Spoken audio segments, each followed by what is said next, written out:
chunky. Look at that chunkamungus. What's up, everybody? Welcome back to the channel. Got a set of L87 heads. These are the newer 6.2. We're going to be doing a spring swap on these with be using the TexassSpeed 660s.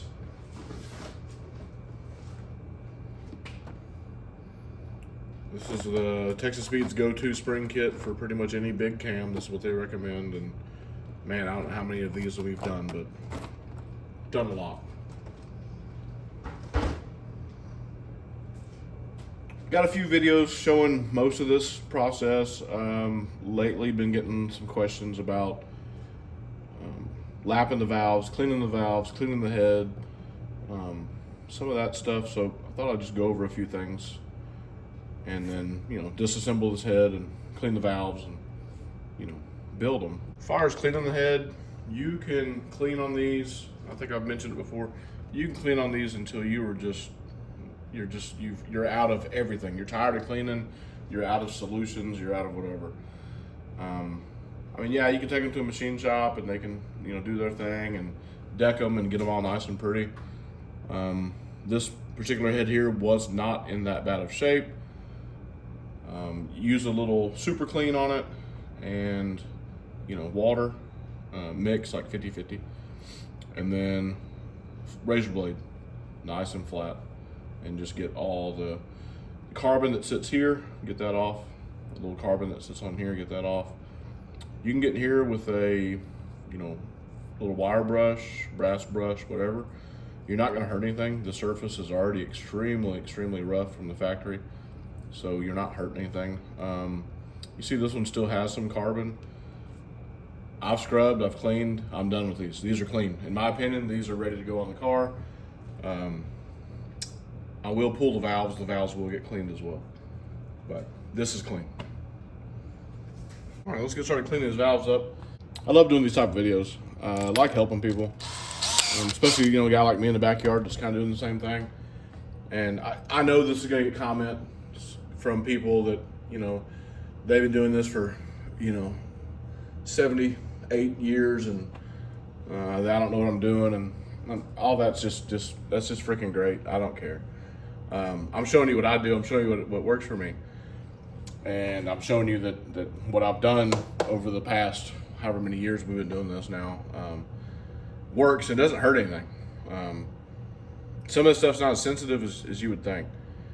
Anyway, several different ways to attack carbon on a valve. There's quite a bit of carbon built up on this one.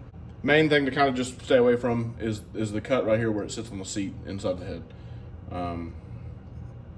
I don't lap valves. I don't index valves. I've seen people talk about indexing valves. These valves will actually, you wouldn't believe it, but they actually do turn a little bit over time as you're, running the engine. So that valve doesn't have to be indexed. It's gonna, periodically move around as it goes up and down. Anyway, long story short, whatever. This makes a mess. So if you're already cool with making a mess on your workbench like I am, great. If you're not, maybe put a rag down or something like that. So get you a razor blade, get you something that'll sturdy, you can hold it in, right? Spin this thing up, and what you're gonna do is you're just gonna come in here like this and let the blade do the work for you.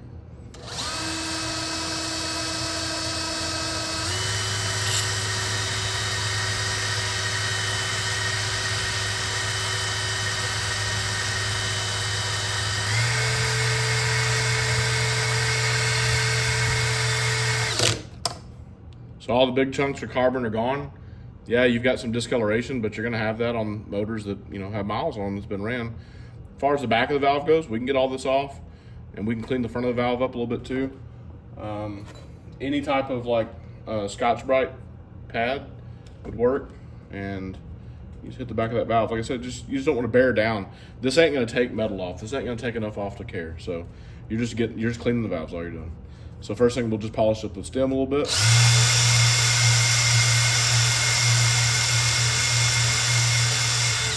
And we'll carry that over into here.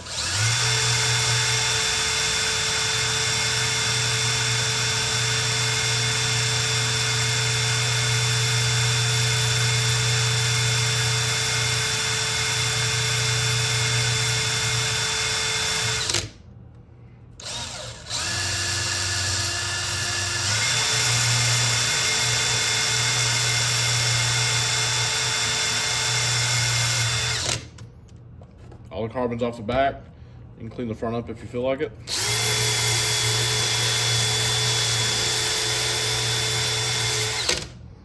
Done. That's a clean valve. There's your difference. It ain't gotta be perfect. It's not rocket science. You're not hurting anything. Exhaust valves don't normally get as much of the carbon buildup, but as you can see, it has some.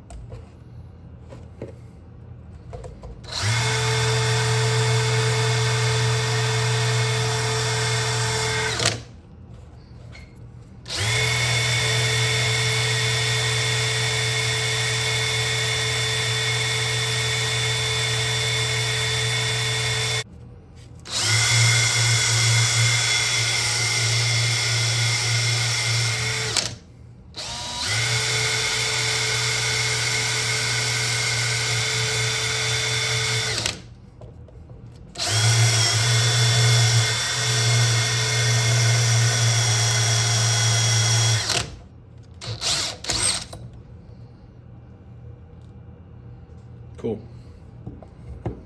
That's how I do it. You can, copy that and it'll work for you with no trouble at all. This one's gnarly. This one's got some good stuff on it. Look at that.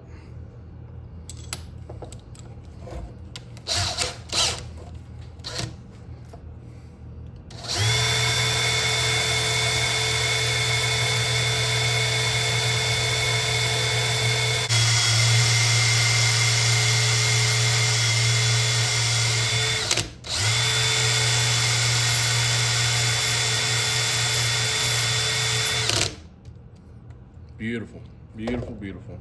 I think this one, yeah, had a little junk in the front here. Let's clean the front up a little bit.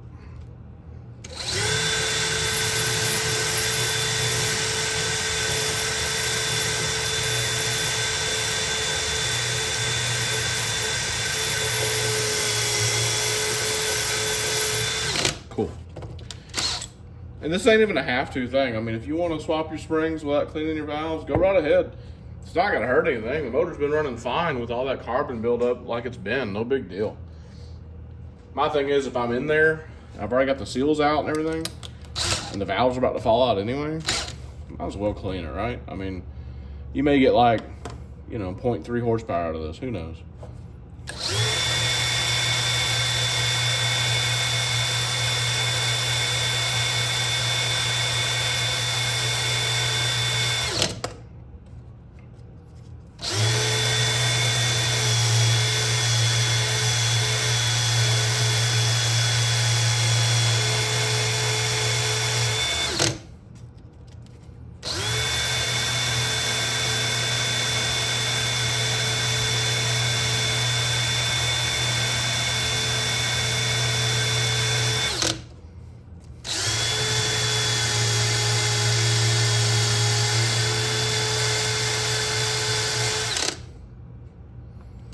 Good to go. Like I said, if you notice, and I'm staying away from that seat area, it makes contact. It opens and closes and makes contact with the head. There's usually never a lot of carbon buildup on that very outer edge.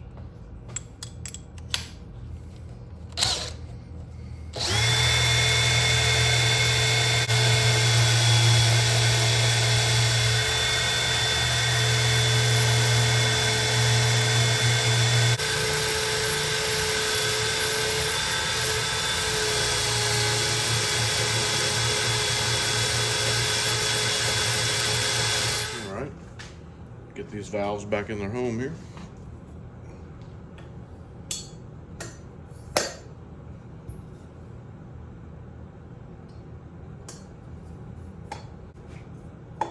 All right, everything's pretty cleaned up. Got the valves back in. Ready to put my seals on.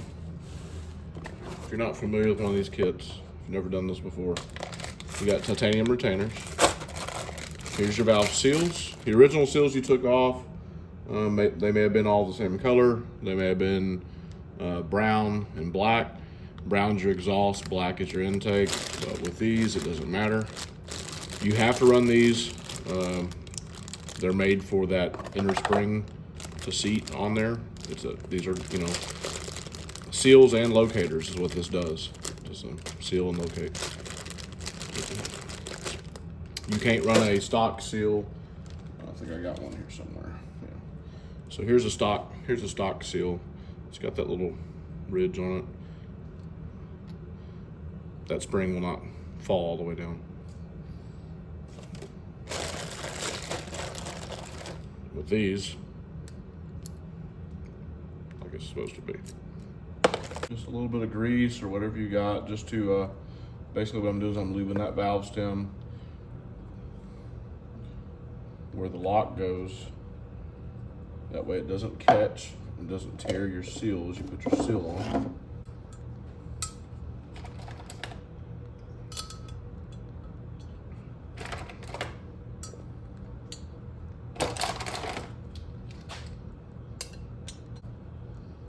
You can't push these all the way down by hand. They won't go all the way down by hand. You can install your spring and your spring pressure will push them down for you, but just to save you a headache, just get you the same socket I knocked all the springs off with. Just put it on there and you'll hear a change in tone in just a second.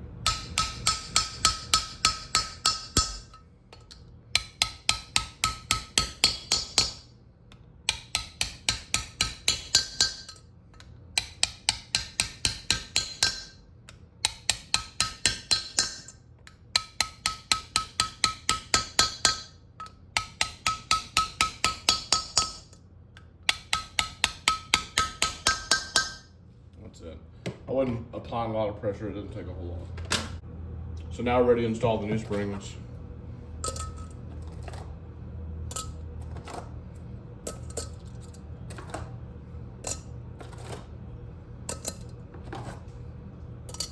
Like I said, I really like doing these videos. I really like helping people out. If you've ever actually commented something, you know, positive and asked me a question and stuff, I usually try to come back and help you. If you've commented something negative that YouTube didn't remove yet and I got to see it, a lot of times I'll comment back on that as well. The one for the LS will not work. There's a bunch of other different kinds out there. I'm sure they work fine. I think I got two of these. Yeah, I got two of these. One of them's wearing out pretty bad. This one's probably not too far behind. These have a lifetime warranty. I just feel guilty using the lifetime warranty because I use this more than your average consumer.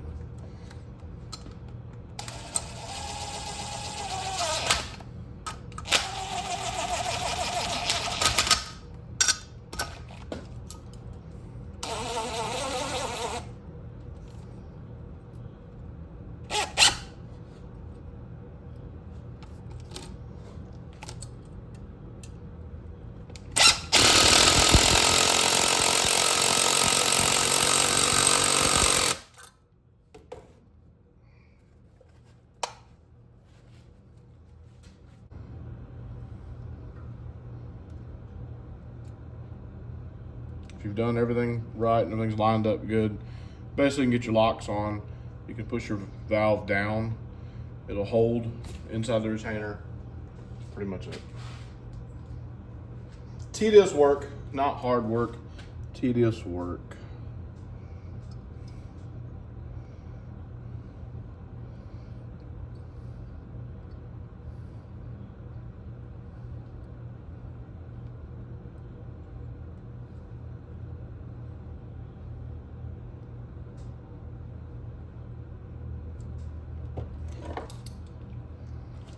Pro tip, do not use the impact to pull it back off or you'll just shake the locks completely loose. Go up nice and neat and gentle until you know they're seated in there like they are now. Then done.